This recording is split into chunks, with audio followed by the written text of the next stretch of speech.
Part 1. The desert stretched endlessly under two pale moons, dust swirling in patterns that looked almost alive. Jake Morrison's ship fell from the sky like a dying star trailing smoke and fire. The engines screamed their last protest before going silent. The impact threw him against his restraints hard enough to crack ribs. Pain exploded through his chest as the cockpit filled with acrid smoke. He sat there for what felt like hours, gasping for breath, watching his systems die one by one. Life support critical. Water recycling offline. Communications array destroyed. The emergency beacon flickered weakly before fading to nothing. Jake laughed, though it hurt his ribs. He'd survived the crash only to die slowly in a desert on a world whose name he barely knew. Bareth 7.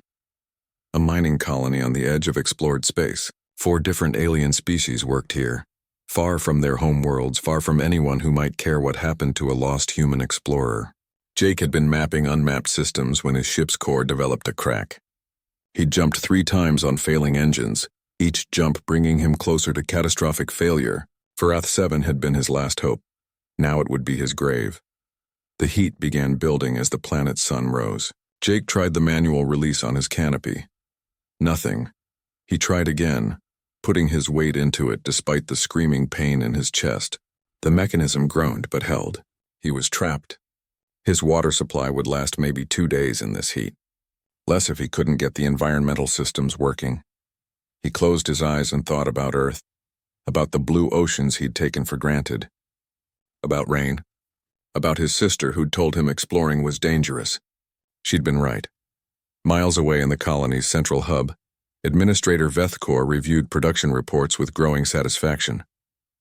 The Kelthani had built this colony with typical efficiency. 4 species working in harmony, more or less. The Kelthani managed operations with their multiple arms perfect for complex tasks. The Vorsine handled medical and psychological services with their telepathic abilities.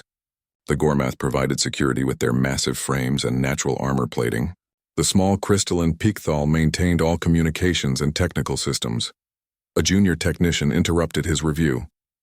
The young Kelthani seemed agitated, his exoskeleton plates shifting with nervous energy. A ship had crashed in the wastes, he reported. The signature indicated it was human. Vethkor felt his plates settle into the pattern that indicated displeasure. Humans were new to space travel. Barely a century out from their home world, they had no agreements with this colony, no trade relations, no reason for anyone here to care about their problems. He dismissed the technician and returned to his reports. The desert was dangerous.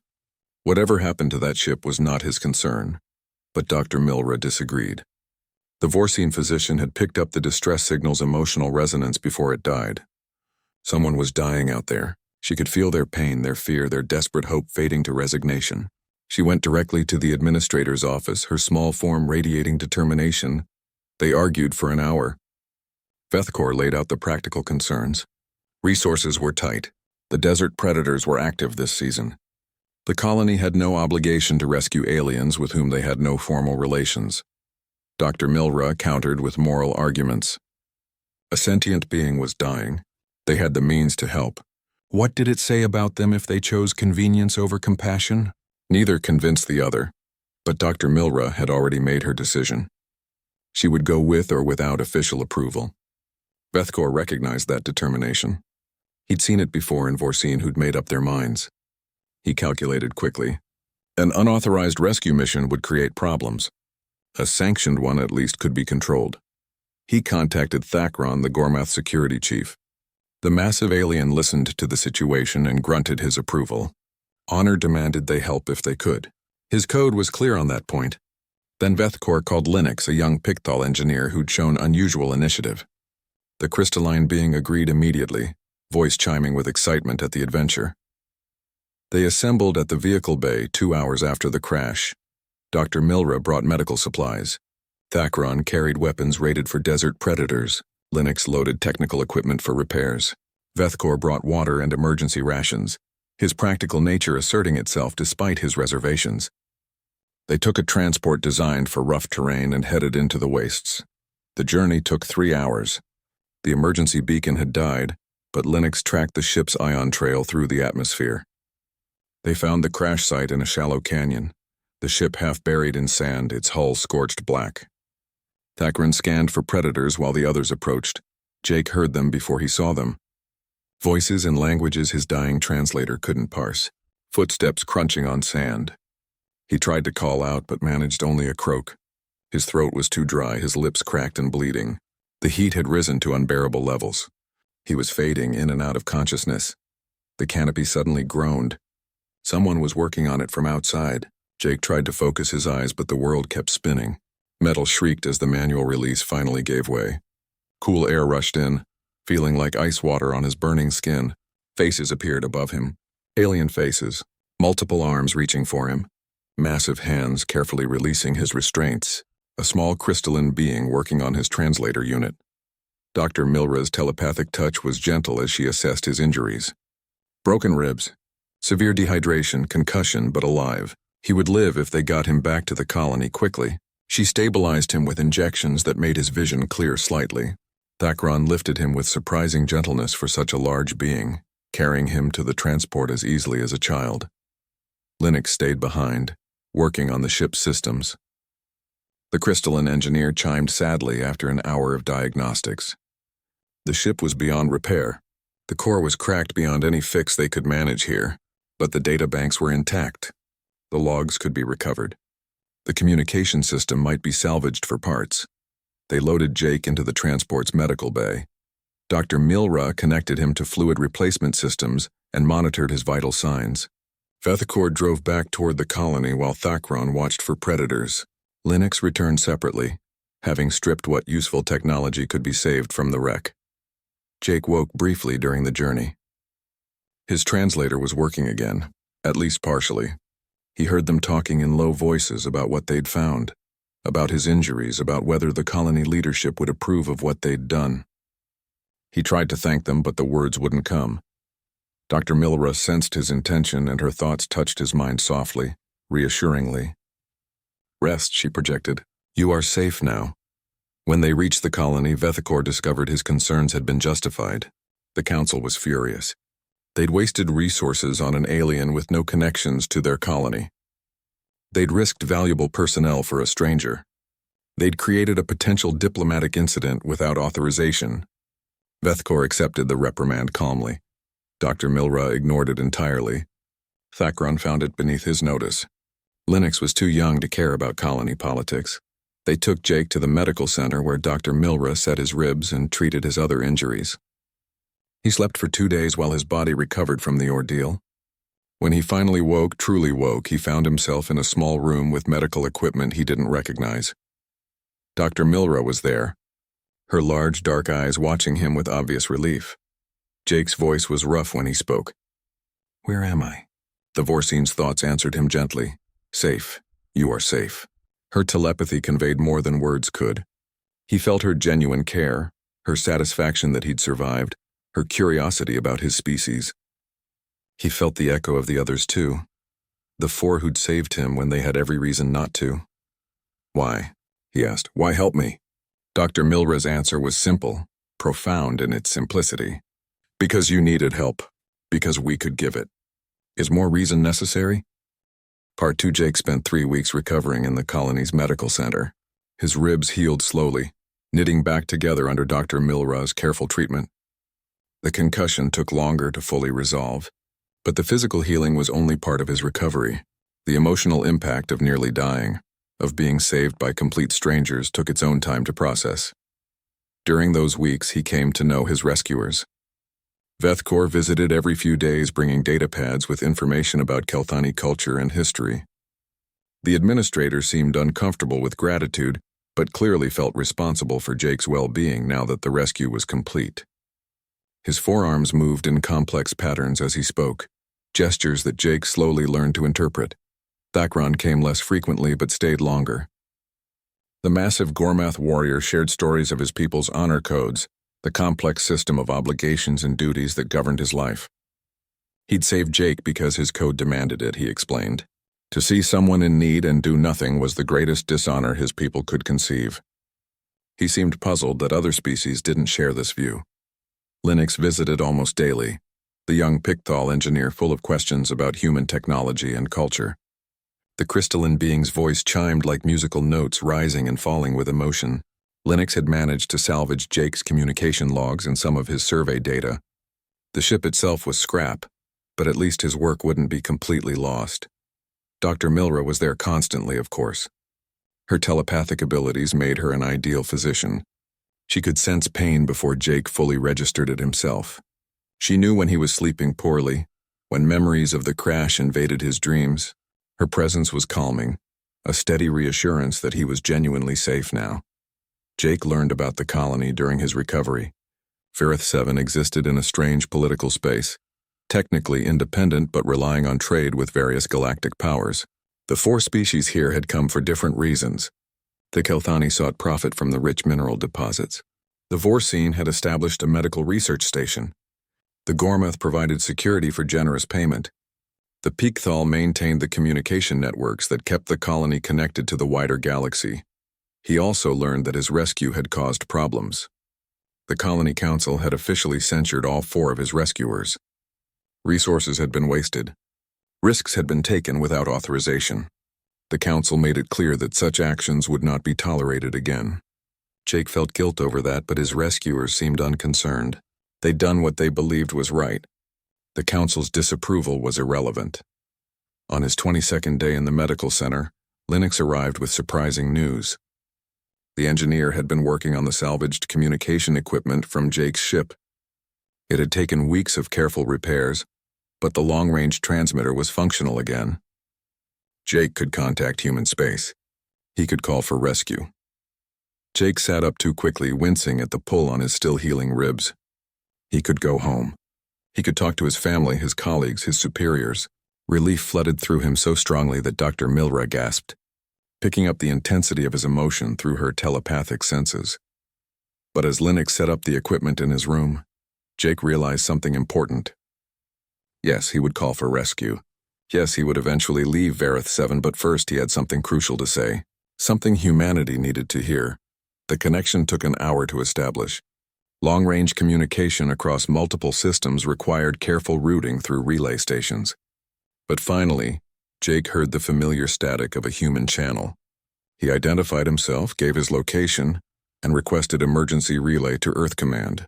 The operator on the other end sounded shocked to hear from him.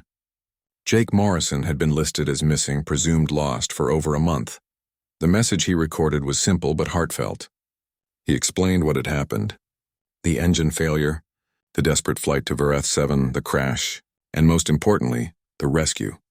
He described Vethkor, Dr. Milra, Thakron, and Linux in detail. He told humanity exactly what these 4 aliens had done, the risks they'd taken, the censure they'd received for helping him. He was alive because 4 strangers chose kindness over convenience, he said. Because they saw someone in need and decided that helping was more important than following rules or protecting resources. They had no obligation to save him. They gained nothing from his rescue. They'd done it simply because it was the right thing to do. That, Jake said, was something humanity needed to know, something humanity needed to honor. The message took 3 days to reach Earth.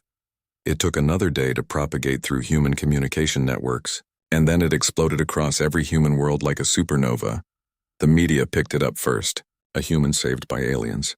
A feel-good story in a galaxy that often felt cold and hostile. But it was more than that. The details mattered. 4 individuals acting against their own colony's wishes, taking personal risks for a stranger, facing punishment for their compassion. That resonated with something deep in human culture. Social media erupted. Jake's story was shared millions of times in the first hour. Billions within the first day. People across Earth, Mars, the asteroid belt colonies, and the dozen other worlds humanity had settled all had the same reaction. These aliens had saved one of their own. How should humanity respond? The answer came swiftly and from every level of human society. Crowdfunding campaigns appeared within hours, raising money to send supplies to Vareth 7. Veterans groups organized relief efforts. Schools started collection drives. Even corporations pledged resources. The message was universal. Humanity remembered. Humanity honored those who helped its own. On Europa Station, Admiral Patricia Hughes watched the response with professional interest. As commander of the 3rd Expeditionary Group, she understood the strategic implications. Humanity was still establishing itself in galactic politics, still building relationships, still being evaluated by older, more established civilizations. This incident represented an opportunity, but it was more than strategy. Patricia had read Jake's message personally, heard the emotion in his voice as he described his rescue. She'd served in the military for 30 years. She understood honor, duty, and the bonds formed between people who helped each other in desperate circumstances. This wasn't about politics. This was about doing right by people who'd done right by one of humanity's own. She sent a priority message to Earth Command. Recommend immediate relief mission to Varath 7. We have an opportunity to demonstrate humanity's character. We should take it. The response came back within an hour. Approved. Assemble your fleet. Across human space, other commanders received similar orders. Captain Amy Rodriguez, leading the exploration vessel Magellan's Dream, was conducting surveys 2 sectors away when the message arrived. Proceed to Varath 7 with relief supplies. Her crew cheered when they heard. Finally, they were doing something that mattered beyond simple exploration. The merchant captain Gregory Ford volunteered his ship Liberty's Promise without being asked. He'd been hauling cargo between the outer colonies when he heard Jake's story. His hold was full of supplies destined for Mars, but he dumped them at the nearest station and started loading relief packages instead. Dozens of other merchant captains did the same. Dr. Lisa Yang, commanding the medical research vessel Curiosity, immediately requested permission to join the mission.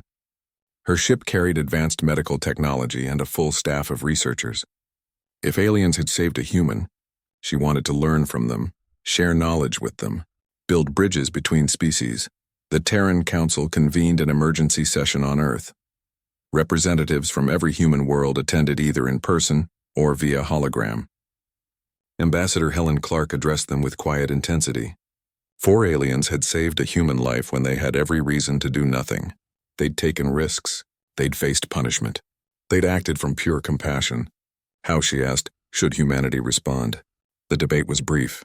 Some argued for a measured response, a simple thank you and modest relief package, but they were quickly overwhelmed by the majority who demanded more. This was humanity's chance to show the galaxy who they were, to demonstrate that gratitude and honor meant something to their species, to prove that when someone helped one human, all of humanity noticed and responded. The vote was unanimous. Humanity would send a fleet to Varath 7. Not a military invasion, but a demonstration of gratitude on a scale the galaxy had never seen. Ships would carry supplies enough for years. Medical technology, agricultural equipment, industrial fabricators, educational resources, everything the colony might need and more besides. More importantly, the fleet would carry humanity's message. You helped one of ours, and we remember. We honor that. We stand ready to help you in return, now and always. Admiral Hughes began coordinating the effort from Europa Station. Within days, ships started arriving at the staging point near Neptune. Military vessels from the 3rd Expeditionary Group, cargo haulers loaded with civilian donations, hospital ships staffed by volunteers, support craft of every type. It was the largest peaceful fleet humanity had ever assembled, and it existed for a single purpose: to say thank you. Part 3. The fleet assembled over 3 weeks, growing larger each day as more ships volunteered to join. Admiral Patricia Hughes watched from the bridge of her flagship, the carrier Northern Light, as the formation took shape. 15 military vessels formed the core, their weapon systems visible but clearly powered down. 8 massive cargo haulers hung in formation behind them, holds packed with supplies. 3 hospital ships gleamed white against the black of space. Dozens of support craft filled the gaps. It was magnificent and humbling at the same time. Patricia had commanded fleets before, but never one like this. Every ship had volunteered. Every crew member wanted to be part of this mission. They weren't going to fight or conquer. They were going to say thank you to 4 aliens who'd saved a human life. The journey to Varath 7 would take 2 weeks at standard faster-than-light speeds. Patricia used that time to drill her fleet on the approach procedures. This had to be perfect. They needed to appear powerful enough to be taken seriously, but peaceful enough to avoid causing panic. It was a delicate balance. Captain Amy Rodriguez spent the journey working with her crew on the Magellan's Dream, organizing the supplies they carried: food, water purification systems, medical equipment, construction materials. Her manifest read like a colony starter kit. They'd brought enough to sustain Varath 7 for years, and her ship was just one of many. On the Liberty's Promise, Gregory Ford checked and rechecked his cargo. He'd never carried anything this important before. Standard freight was just business. This felt personal. He'd never met Jake Morrison, but the story had moved him. He wanted to be part of humanity's response. Dr. Lisa Yang coordinated with her medical staff, preparing presentations on human medical technology. They would share everything freely with the Vorcine physicians of Verath 7. Knowledge should be exchanged, not hoarded. That was her philosophy, and this mission embodied it perfectly.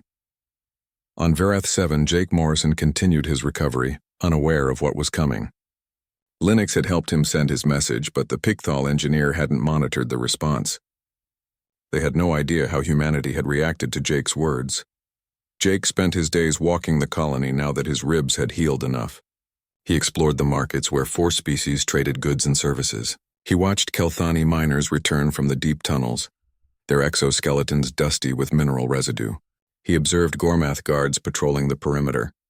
He listened to the musical chiming of Picthal conversations. He was learning to love this place that had almost been his grave. Vethacor found him in the market one afternoon. The administrator seemed agitated. His forearms moving in patterns Jake had learned indicated distress. They needed to talk, he said, privately. Jake followed him back to the administrative center, wondering what could have caused such concern.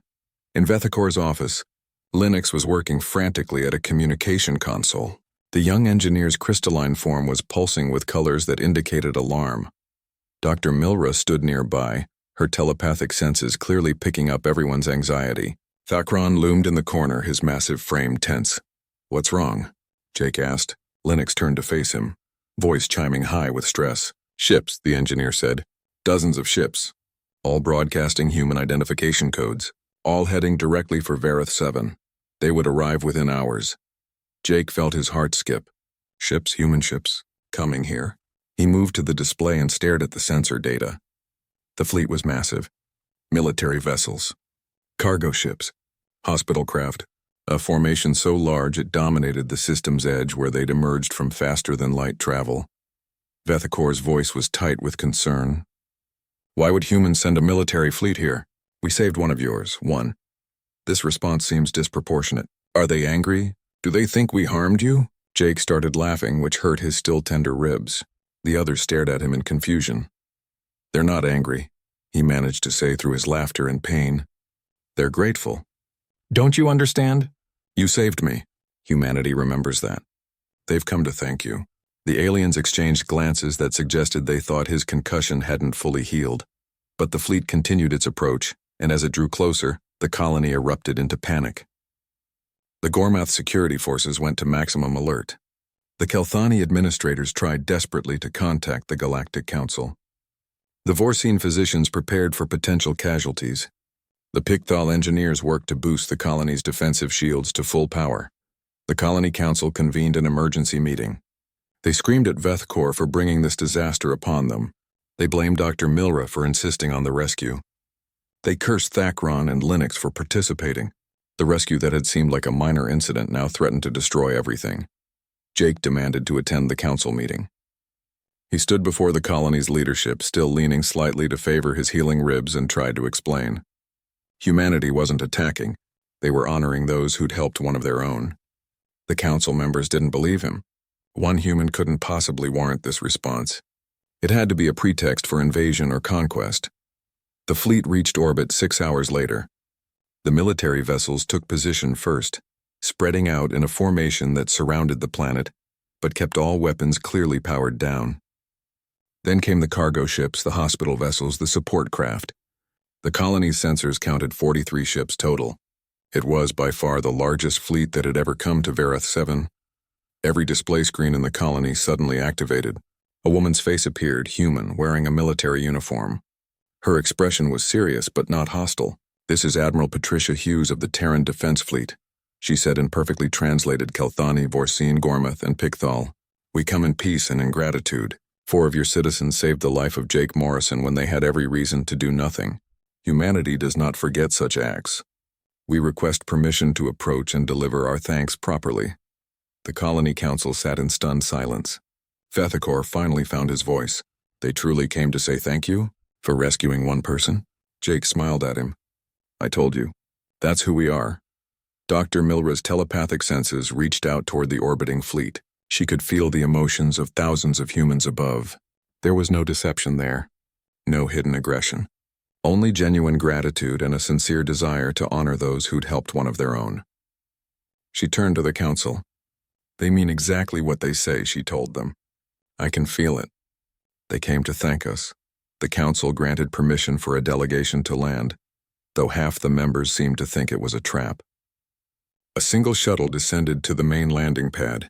It was sleek and unarmed, carrying no weapons at all. The colony gathered to watch, thousands of aliens standing at a cautious distance. Admiral Hughes emerged first, her posture military straight but her expression warm. Behind her came a dozen others, each wearing different uniforms or civilian clothes. They carried no weapons. They brought only data pads and small packages. Jake was waiting at the pad with his 4 rescuers. He'd convinced them to be there, though all 4 were clearly uncomfortable with the attention. Patricia stopped at a respectful distance and placed her right hand over her heart. Jake had taught her people that gesture meant sincerity, deep feeling, genuine emotion. On behalf of all humanity, she said, her voice carrying across the landing pad. I thank you. You saved one of ours when you didn't have to. You risked your safety, spent your resources, and showed compassion to a stranger. That is not something we take lightly. A woman stepped forward beside the Admiral. Ambassador Helen Clark, she introduced herself. We've brought supplies for your colony. Food, medicine, technology, raw materials. Enough to sustain Vareth 7 for 5 years. We've also brought specialists who would like to share knowledge with you. Agricultural experts, medical researchers, engineers, teachers.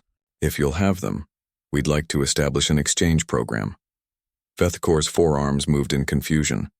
This is too much, he said. We only did what was right. We saved one person. Captain Amy Rodriguez stepped forward with a smile. Exactly, she said. You did what was right, and we're doing what's right in return. You didn't have to help Jake, but you did.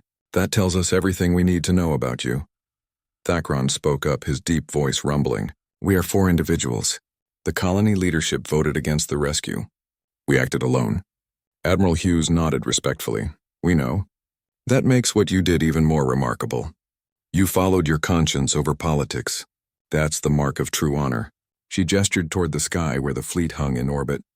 Every ship up there volunteered to come. Every crew member wanted to be part of this. You inspired something in humanity. Dr. Milra felt tears forming in her large, dark eyes.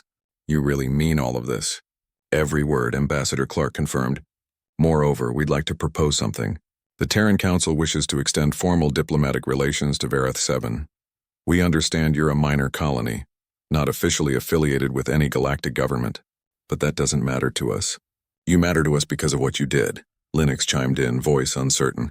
The Galactic Council will object. Humans establishing direct relations with an independent colony breaks protocols. Admiral Hughes smiled. Let them object. We're new to galactic politics, still learning the rules. But there's one human rule that supersedes all others. You stand by. Part 4, the transformation of Vareth 7 began within hours of the fleet's arrival. Cargo ships descended in carefully coordinated sequences, landing at designated zones around the colony. Their holds opened to reveal mountains of supplies, food synthesizers that could produce nutrition for all 4 alien species, water purification systems 10 times more efficient than what the colony currently used, medical equipment that made Dr. Milra gasp with wonder, construction materials for expanding the colony's infrastructure. Human engineers met with Picthal technicians to assess the colony's power grid. The system was old, running at barely 60% efficiency. Within 3 days, they'd mapped out a complete overhaul. Within a week, new generators were being installed. The humans brought fusion reactors that would provide clean, unlimited power for centuries. They taught the Picthal how to maintain them, sharing every technical detail freely. Captain Amy Rodriguez led the agricultural team. She walked through the colony's growing facilities with Kelthani farmers, discussing crop yields and soil management. The Kelthani had been using traditional methods brought from their homeworld, growing food in underground chambers using artificial light. Amy showed them crop rotation techniques, hydroponic systems, and genetic modifications that could triple their yields while using less space and resources. The Kelthani farmers were skeptical at first.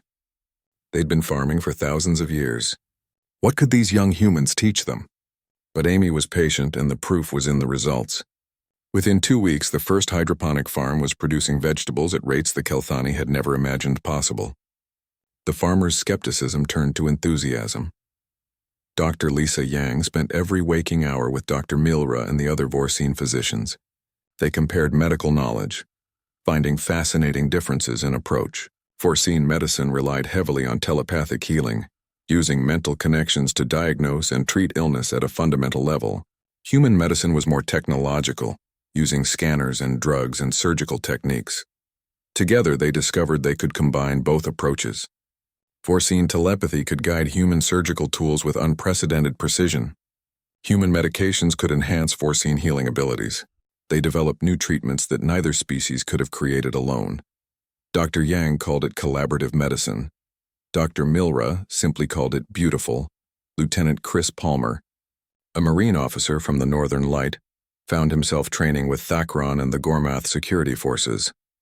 The massive aliens were impressed by human martial arts, the efficient movements and philosophical underpinnings. Chris, in turn, was awed by Gormath combat techniques that emphasize protection and restraint over aggression. They sparred carefully at first, neither side sure how to fight someone so different. But they learned. Chris discovered that Gormath strength wasn't just physical but mental, a discipline that prevented them from ever using excessive force. Thakron found that human flexibility and speed could counter superior size and strength. They began teaching each other, and the Gormath guards became more effective protectors while the human Marines learned restraint. Admiral Patricia Hughes met regularly with Vethkor, helping the overwhelmed administrator manage the sudden influx of resources and people. The Kelthani had spent his life managing scarcity, carefully rationing limited supplies. Now he had abundance, and it paralyzed him with indecision. Patricia understood. She'd commanded resource-strapped outposts early in her career. She knew the mentality of making every supply last as long as possible. Over shared meals, she taught him to think differently. Abundance wasn't about waste, but about possibility. With more resources, the colony could grow, expand, achieve things they'd only dreamed about before. Vethkor slowly began to understand. He started making plans for expansion, new residential areas for colonists who'd been living in cramped quarters, research facilities where all 4 species could work together, schools for the colony's children, parks and recreation areas, things he'd never dared consider before because resources were too tight. The colony's regular residents watched all this with mixed feelings. Some were grateful, seeing their lives improve daily, better food, better medicine, better living conditions. Others were suspicious, convinced the humans must want something in return. People didn't just give this much away for nothing, but weeks passed and the humans asked for nothing. They shared their technology freely. They taught without requiring payment. They worked alongside the colonists as equals, not as conquerors or superior beings. Slowly, the suspicious ones began to accept that maybe, just maybe, the humans really were here simply to say thank you. Jake Morrison spent his time moving between human and alien groups, serving as an informal ambassador. His recovery was complete now, his ribs fully healed. He could have left, returned to human space on any of the fleet's ships, but he chose to stay at least for a while longer. This place had almost killed him. These people had saved him. He wanted to see what humanity's gratitude would build here. He watched friendships form between species. Human children playing with young Kelthani, their games transcending language barriers. Gormath warriors and human soldiers sharing stories of honor and duty. Pigthal engineers and human technicians solving problems together, their different approaches complementing each other perfectly. Vorcine telepaths helping human psychologists understand the complexities of consciousness. But the galactic response was less positive. 3 weeks after the fleet's arrival, long-range communications brought news from the wider galaxy. The Galactic Council had heard about Vareth 7. They were not pleased. The Council was an ancient institution, thousands of years old, governed by species who'd achieved space travel when humanity's ancestors were still in trees. They had rules, protocols, established ways of doing things. Humanity's actions violated several of those protocols. You didn't establish diplomatic relations with unaffiliated colonies. You didn't send military fleets without council oversight. You didn't disrupt the established order. An emergency session was called. Ambassador Helen Clark was summoned from Varath 7 to defend humanity's actions. The journey to the council chambers would take 3 weeks, and Helen knew those weeks would be crucial. The council would debate, argue, and make decisions that could affect humanity's standing in galactic civilization. Before she left, Helen walked through the colony one last time. She saw human and alien working side by side. She heard laughter in multiple languages. She felt the energy of cooperation and mutual respect. Whatever the council decided, she thought, this was worth it. This mattered more than politics. On Varath 7, the work continued. The power grid overhaul was completed, bringing unlimited clean energy to the colony. The agricultural expansions tripled food production. The medical center received equipment that could treat injuries and illnesses the Vorcine had struggled with for years. New residential areas were under construction. Schools were being planned. But the real change wasn't in the infrastructure, it was in the people. Colonists who'd barely tolerated each other before now worked together enthusiastically.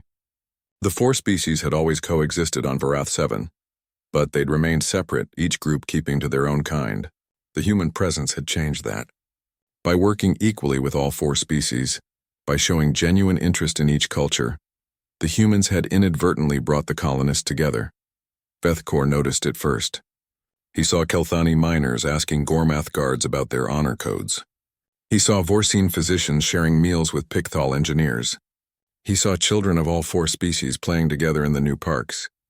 The colony was becoming more than a collection of separate groups. It was becoming a community. One evening, he shared this observation with Admiral Hughes.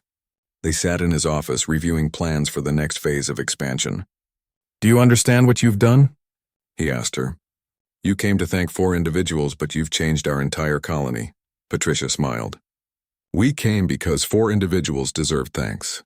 But what we found here was potential. 4 species, different in every way, managing to live and work together. That's rare in the galaxy. We just helped you realize what you already had." 3 weeks after Helen's departure, a new fleet arrived at Varath 7.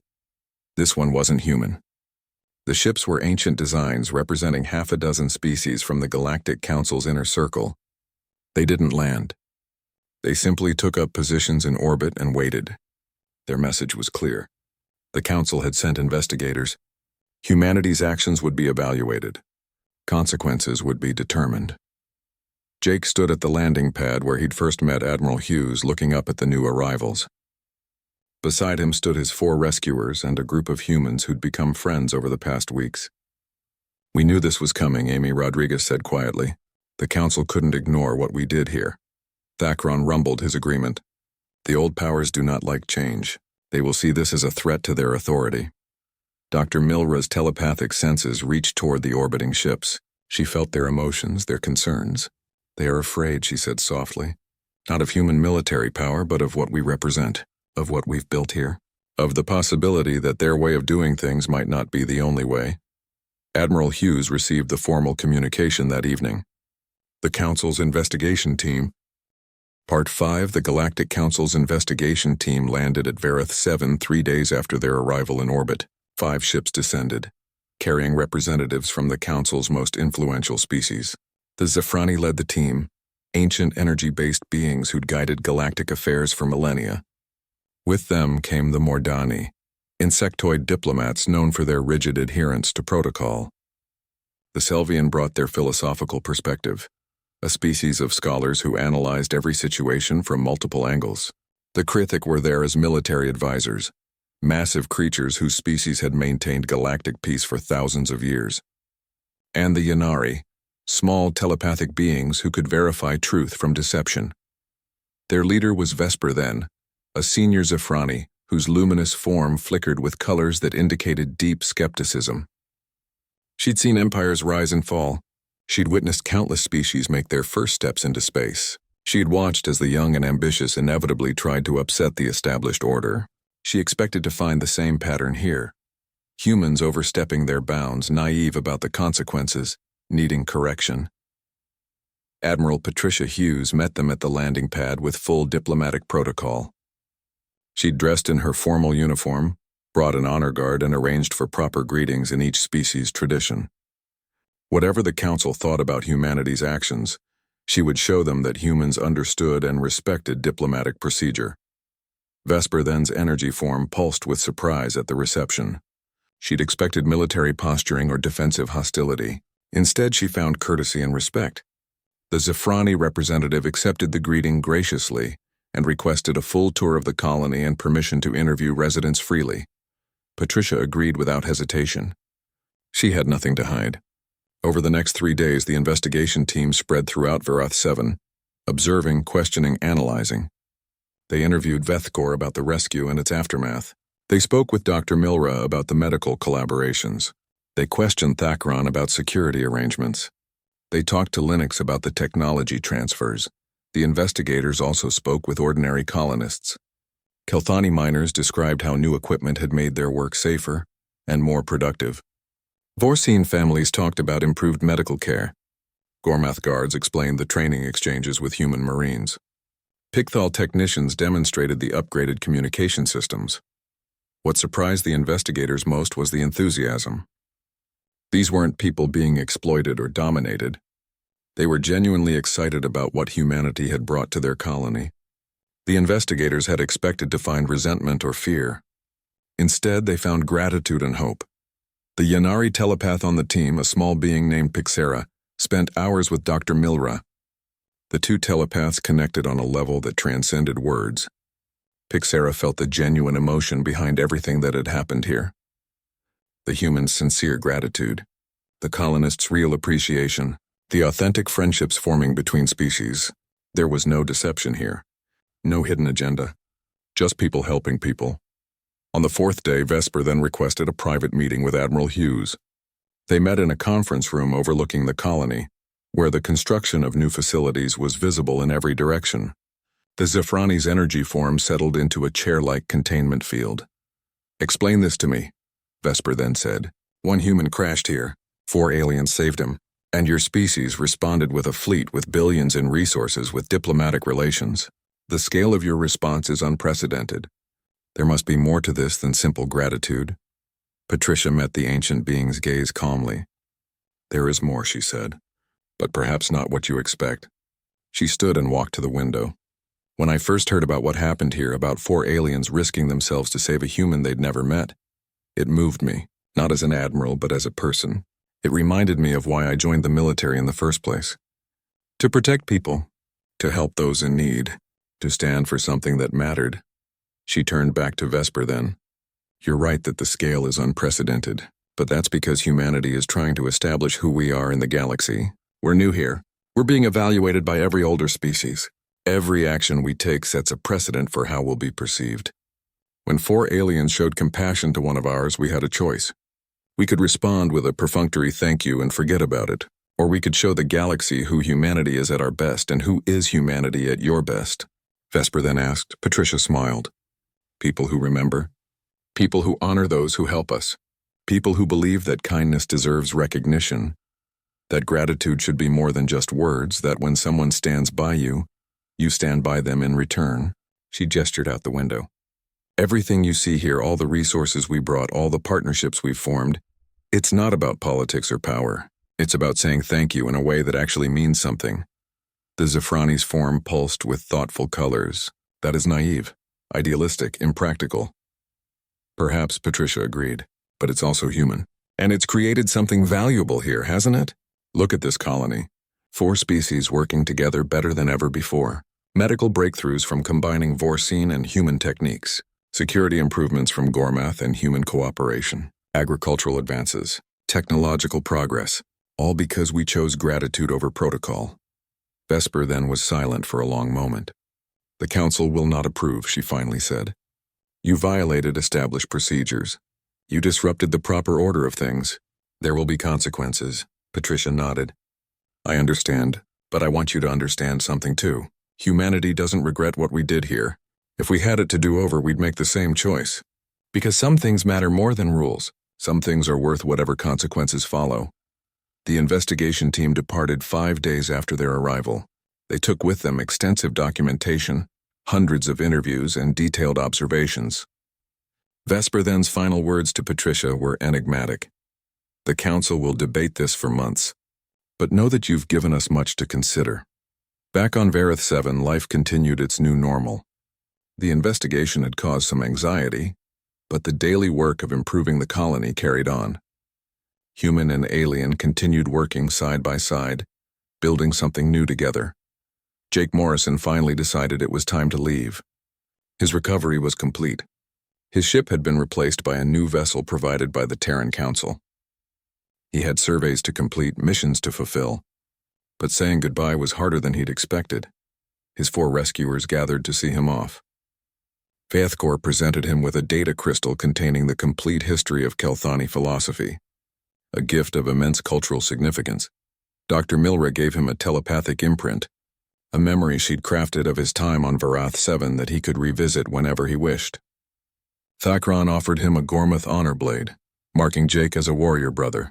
Linux had created a small crystal that would chime with harmonics matching the Picthal greeting, a piece of their culture he could carry with him.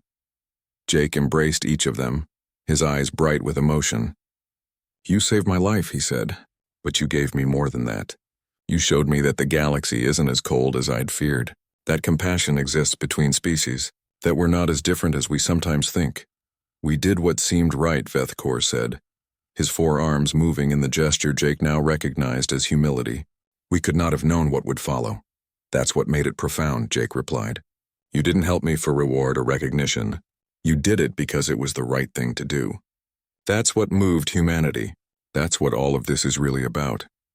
Dr. Milra's telepathic touch was gentle as always. "Will you return?" Jake smiled. "As often as I can. This place is special. You're special. All of you." As his ship lifted off, Jake looked down at the colony one last time. He could see the new power generators, the expanded agricultural facilities, the residential areas under construction. But more importantly, he could see people, humans and aliens working together, building together, living together. He'd crashed here expecting to die alone in a desert. Instead, he'd found something priceless, proof that kindness could transcend species, that gratitude could build bridges, that the galaxy had room for hope. 3 months later, Ambassador Helen Clark stood before the full Galactic Council assembly. The ancient chamber was packed with representatives from hundreds of species. The debate over Varath 7 had consumed the council for weeks. Now it was time for judgment. Councillor Zephathan, Vesper then Superior, delivered the verdict. His energy form pulsed with formal authority as he read the council's decision. After thorough investigation and extensive debate, the council finds that humanity has violated no laws, breached no treaties, and acted entirely within their rights as a spacefaring civilization. The chamber erupted in discussion. Helen remained standing, waiting for the rest. Zephathan raised his luminous form for silence. "Moreover," he continued, "we find that humanity has demonstrated a principle that we, in our ancient wisdom, had perhaps forgotten. That gratitude and compassion have value that transcends politics, that individual acts of kindness deserve recognition, that the bonds between sentient beings can be more important than bureaucratic protocols." He paused, letting his words settle. "The Council has voted to adopt new guidelines for diplomatic relations." Part 6. 5 years passed after the Galactic Council's judgment, and Varath 7 transformed from a forgotten mining outpost into something remarkable.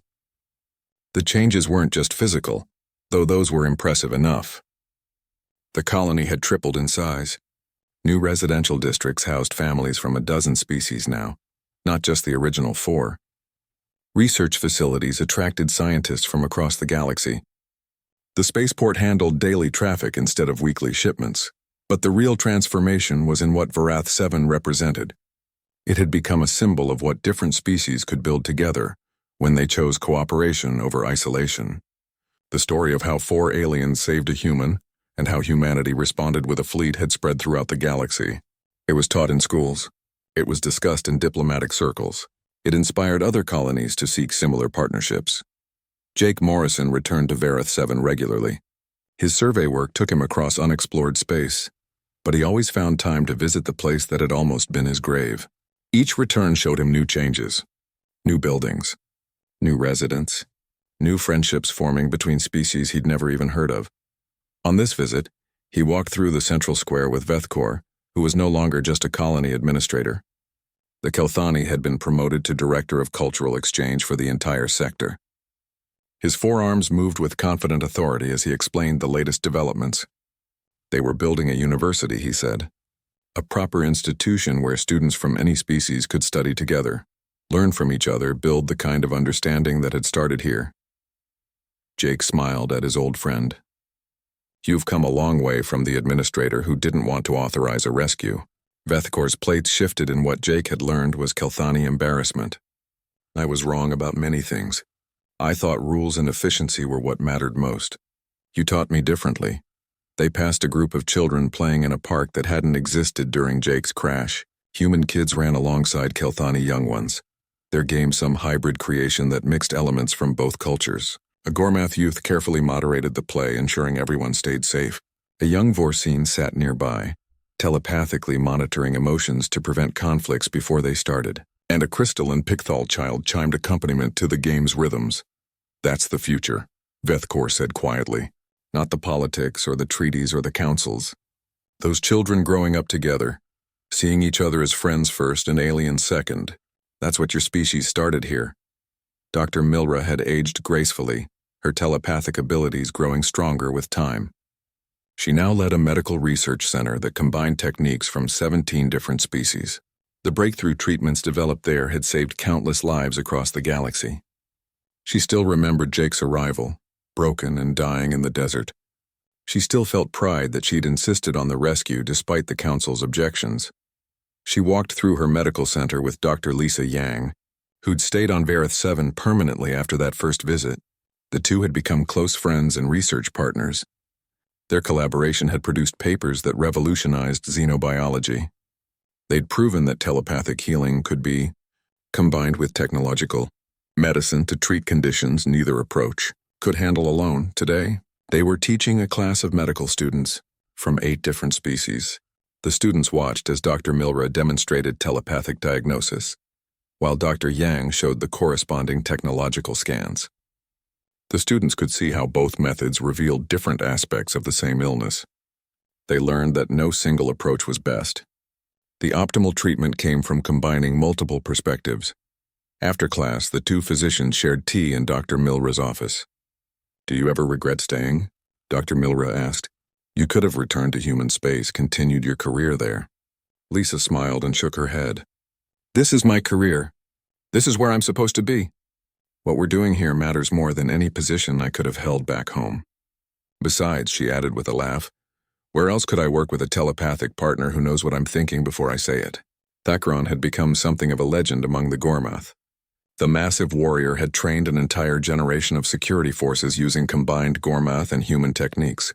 His students came from many species now, all learning that true strength lay not in the ability to harm but in the discipline to protect.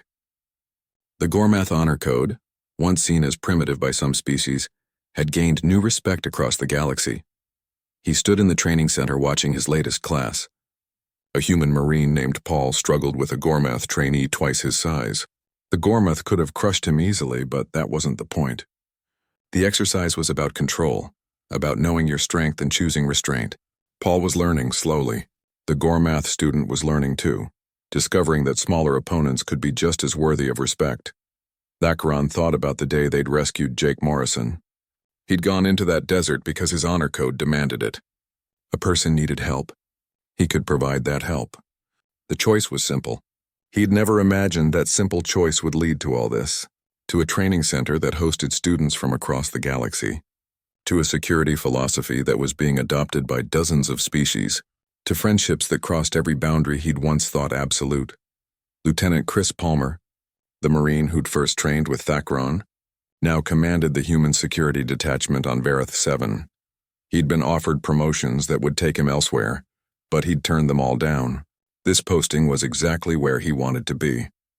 Every day brought new challenges, new opportunities to learn from species with completely different approaches to security and combat. He found Thakron after the training session. The massive Gormath nodded greeting, and they walked together through the facility. Chris had learned to read the subtle shifts in Thakron's posture that indicated his mood. Right now the Gormath seemed contemplative. Something troubles you? Chris asked. Thakron rumbled thoughtfully. I wonder sometimes if we've lost something. In the beginning, this place was simple. 4 species working together, learning from a few humans. Now we host thousands, dozens of species. Is it still the same? Chris considered the question. It's different, he agreed. Bigger, more complex. But the core is still there. People from different species choosing to work together, to learn from each other, to see past their differences. That hasn't changed. Linux had grown from a young, enthusiastic engineer into one of the galaxy's leading experts on cross-species technology integration. The crystalline Picthal's work was cited in engineering texts across known space. Linux had developed protocols for combining technologies from species with completely different approaches, creating hybrid systems that were more efficient than anything a single species could produce. The Picthal sat in a laboratory filled with equipment from a dozen worlds. Beside Linux was a human engineer named Kate, who'd come to Vareth 7 specifically to study under the famous crystalline engineer. They were working on a new type of power distribution system that would combine Picthal, crystalline computing with human fusion, technology and Kelthani efficiency algorithms. Kate watched in amazement as Linux's crystalline structure shifted, directly interfacing with the equipment in ways no human could match. But Linux always explained each step, ensuring Kate understood not just what was being done but why. The Picthal remembered being young and confused, learning from humans who'd patiently taught without condescension. Now Linux did the same for the next generation. They helped us, Linux chimed to Kate. When your species came here, they shared everything freely. Knowledge, technology, friendship. They asked for nothing in return. I try to honor that example. She paused, harmonics shifting to thoughtful tones. Do you understand how rare that was? Most species hoard their knowledge, trade it carefully, protect their advantages. Your people just gave it away. Kate smiled. We're not perfect. We make plenty of mistakes, but I guess we figured that knowledge grows when it's shared. Keeping it locked up doesn't help anyone. Linux's crystalline form pulsed with warm colors. That philosophy has changed the galaxy more than you know. Admiral Patricia Hughes had retired from active military service 2 years ago, but she'd stayed involved with Vareth 7. She served as an unofficial advisor, helping manage the complex web of relationships the colony had developed with dozens of species. She also wrote, documenting everything that had happened here for future generations. Her memoirs had become required reading at human military academies and diplomatic schools. But she'd insisted on one thing. The story wasn't about military strategy or diplomatic triumph. It was about 4 aliens who'd made a simple choice to help a stranger, and about a species that understood the value of that choice. She sat in her apartment overlooking the colony's central square, working on the final chapter of her book. Through her window, she could see the statue of Jake Morrison that stood in the square. The plaque beneath it read, "One human stranded and dying. 4 aliens who chose compassion, and a species that understood the value of both." But Patricia was writing about the aftermath now, about the 5 years since the Council's judgment, about how Vareth 7 had grown from a symbol into a living example of what was possible, about the children growing up here who saw cross,